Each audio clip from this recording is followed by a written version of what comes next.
Mana yana bir mijozimizga olib kelgan qoliplarimiz. Bu qoliplar 30 lik. O'zimizning Samarqand viloyati Jomboy tumanidan Alisher aka.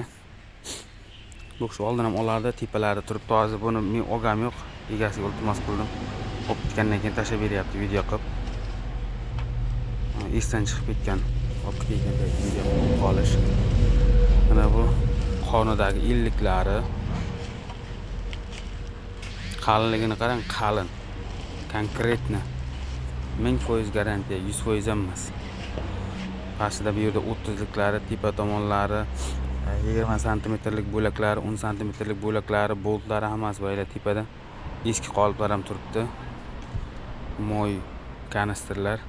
Kimga shunaqa qoliplar kerak bo'lsa, ekranda nomeriga telefon qilsangiz, chiroyli qilib beramiz nasib qilsa.